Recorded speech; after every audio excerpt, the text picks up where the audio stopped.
Hey YouTube fam, it's Daughter of the Most High. Hope you had a great weekend. It's late Sunday night. I'm starting my second week of work tomorrow, and that went well last week, so I'm grateful for that. Back in the saddle, right? Back in the saddle. So anyway, I want to share something with you.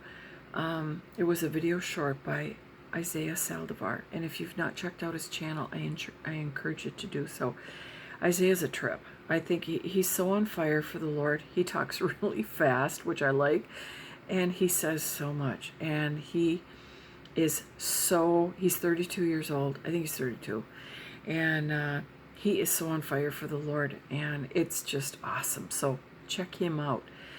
So I watched his video short about a week ago, and I want to share with you how it impacted me. Sorry, I'm just going to adjust for just a second here. And this video short, in this video short, Isaiah talks about when we die and go to heaven, and the Apostle Paul comes up to us, hey bro, hey sister, and he asks us, what did you do on the earth? What was your life like on the earth, and what were the things that you did for the kingdom? That's going to be the question that everyone's going to have for each other. And the Bible, they're not characters, but they're actual people, like the Apostle Paul, the other apostles. They're going to ask us what we did on the earth. That's going to be the biggest conversation. And after all the welcoming and high-fiving and hugging and worshiping and all the things that we're going to do there. So Isaiah's picturing the Apostle Paul coming up to him and saying, what did you do for the kingdom while you were on the earth? And he's all wide-eyed and waiting to hear, because we all know that the Apostle Paul did amazing things, as well as the other disciples, while they were here on the earth. And Isaiah says, well, I went to church. I read the Bible several times. I prayed. I shared the gospel with a few people. And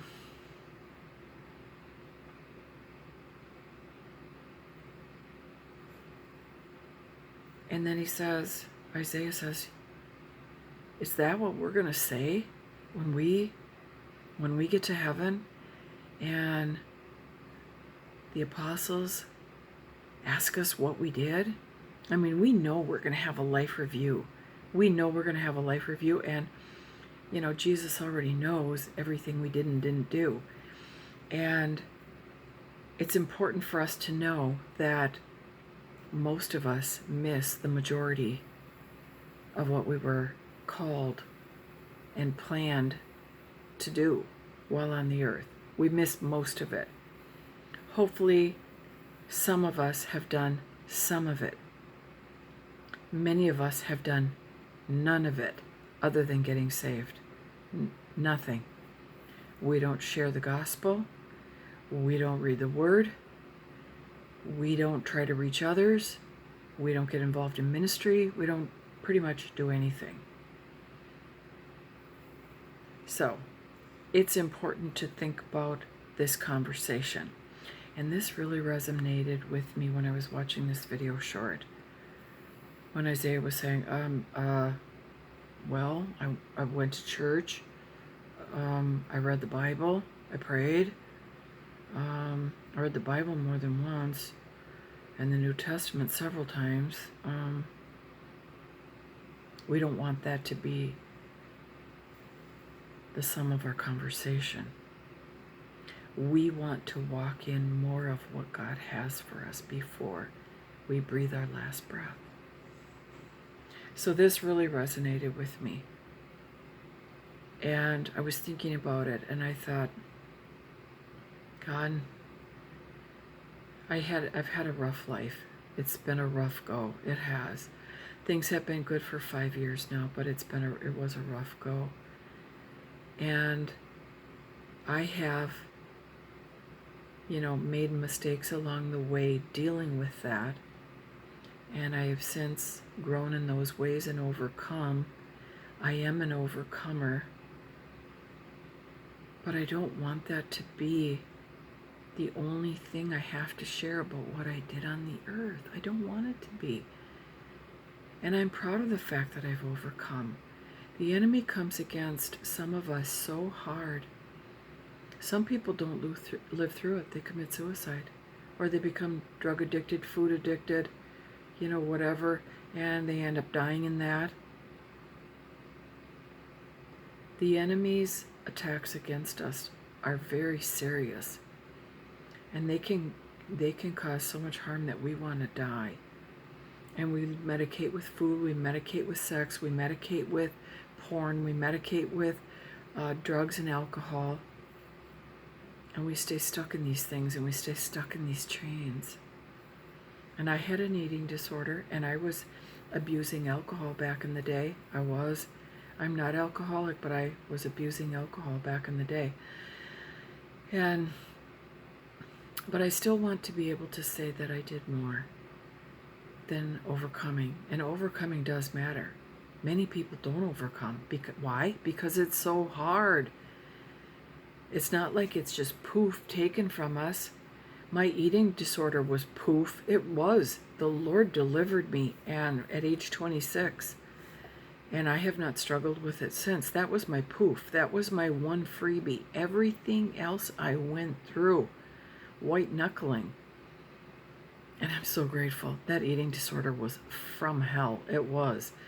I'll save that for another video. I don't really share about it much because I just don't, but maybe I should. So, by the time I take my last breath, I want to have done more of what the Lord had for me to do.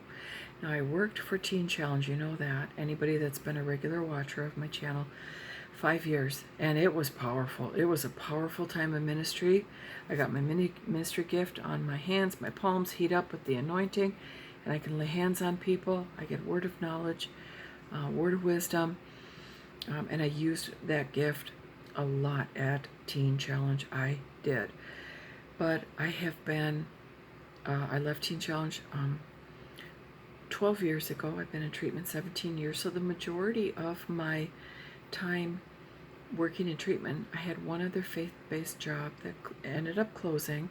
They didn't have enough clients, but that was another time when I got to, share my faith and build people up, and once in a while pray for people, lay hands on them. It was all the time at Teen Challenge. It was once in a while at Faith Family.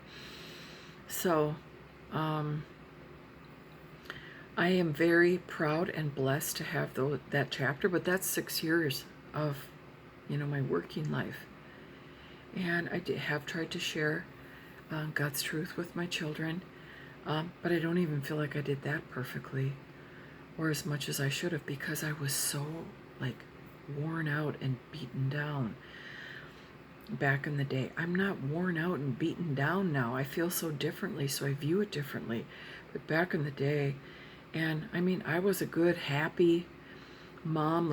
I loved being with my kids. I loved taking them to the park and bike rides and movies and out to eat and making cookies at home and frosting them and playing hide and seek in the house and the millions of things that we did. We had so much fun. But a lot of times I had an ache in my heart. I had a broken heart from being so hurt by my ex, who was actually my covenant spouse. My sister divided the family against me. There was so much. My mom wasn't great for a long time. She's much better now. I had so much pain that I had to endure. And I have not only just endured and tolerated, but I have overcome that, and I'm proud of it. I am. There was also a time when I call him my ex just because I'm more comfortable, but I am in covenant with him, which is why I stay single. But he would come against me in so many ways. He stole from me. He particularly targeted our son more than our daughter, with trying to pollute our son against me. And, your mom's a bitch and everyone hates her. He told her, there was just so many things back in the day, and just trying to, ruin the relationship that I had with our son back then.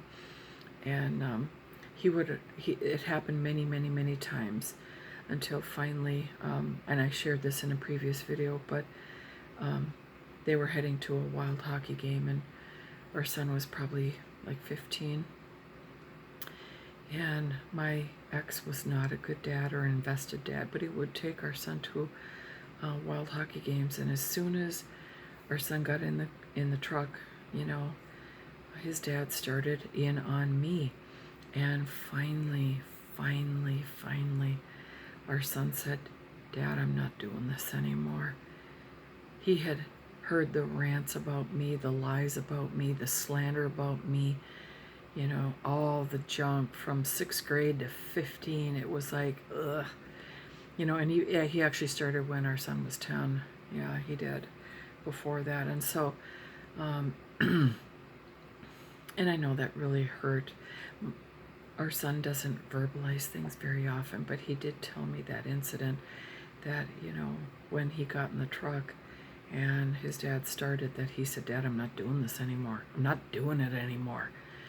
Thank you, God. My son had the nerve, and my son's nervy, he is, but when he got around his dad, who had abandoned him, so he wasn't looking to make waves with his dad, but he was able to say that, and, you know, on the way to the hockey game. So, oh, Lord. So that stopped, but it was well into, you know, his, you know, middle school years and early high school years. And there was, sorry, my eye just itches. I'm not crying. I've been through this stuff. I'm healed, but yeah, my eye just itches. So there was a time when the kids were young, you know, 3rd grade and 6th grade, and actually it was even, I think, before I had, you know, moved to this townhouse 15 years ago. There was times that, you know, I had become suicidal. There was times that I thought of just leaving the kids. Like I don't take any responsibility for how sick my ex is in his mind about me. It's his fault and his whole doing. But I was thinking, he's so sick about me that maybe if I just get out of their lives, that maybe he'll be a better person. Sometimes people can be like sort of normal in various ways, like at work and with around their friends and other people, but they're sick toward you. There's that dynamic, and that's just the way he was. And so I was actually thinking, you know, and I know the enemy uses that one, they're better off without me. I mean, I actually did believe that for a while, pulled out of that demonic assignment. And then I was thinking, I'll just leave and I'll come back when they're 18. I'll come back and I'll explain everything to the kids when they're 18. I did, and I thought it more than once. And it was because it's like he's worse to our son, not so much our daughter, but he's worse to our son because of his issue with me, and he's worse towards me. So if I just minus myself out, and I was actually thinking that, and when I did not do that, I of course prayed about it. God, what should I do? I'm like dying in this mess. And so I was praying, God, what should I do? And God saw me through. God saw me through, and I would, you know, send prayer requests into ministries for help with prayer. I went to counseling. My ex still doesn't know I went to counseling on a couple of different occasions, just trying to manage life with him. And I would go in secret before I was working full time. When the kids were in school, I would go and just, you know, pour my heart out. God, I'm dying, you know, and trying to hold it in. You know, my insides look like cheesecloth. And I was happy and loved my kids. I still miss time with my kids, all the stuff we used to do. And I was truly happy, but I always had that ache in my heart that I had to endure in the midst of everything. It was horrible. Well, thank heaven I didn't end up leaving. I stayed, and when our daughter, the younger of the two kids, was heading towards graduation, I had such joy in my heart that I never left. and that we made it through, and that no one died, no one got killed. All the junk. Yes, my ex threatened me physically with the fire of hell in his eyes. And that's what made me think, you got a crazy side, mister. You got a crazy side. And you never know when someone's crazy is going to come to the surface. And so I was always afraid for myself and always afraid for my kids. So, oh man. So I'm so grateful that we made it through. So even apart from that, and that was overcoming. It was enduring, tolerating, and overcoming. I still don't want that to be my only answer when I go to heaven, that I overcame all the adversity, all the assignments of the enemy. I overcame. I want to do kingdom work. I really do. And I want you to think about this because it's so important. We are going to have this conversation when we go to heaven with other believers, with, Bible people, and you want to have more to say.